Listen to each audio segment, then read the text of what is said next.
Kaya nangyari doon sa lalaki na yun, mga idol, nasa gitna ng kalsada. Hindi natin alam kung anong ginagawa niya. Papamatay yata siya eh.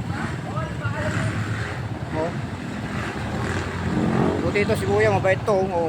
Inaalalayan niya yung lalaki doon na nasa gitna ng kalsada.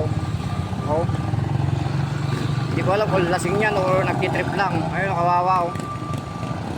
Ayun yung lalaki. May problema yata sa pag-iisip to, mga idol eh. Ayun baka meron nakakilala dyan. May lalaki dito sa gitna ng kalsada. Ito yung nag sa kanya na nagta-traffic para hindi siya masagasaan ng ng mga dumadaang sasakyan.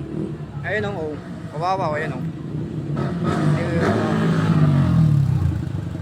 mga idol. Baka may nakakilala sa inyo sa sa kay Pumbo Guyong.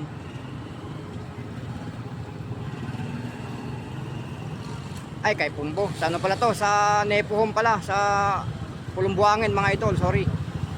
Ayan, tumawag na yung rescue. Ayun Ayun, maraming salamat mga idol.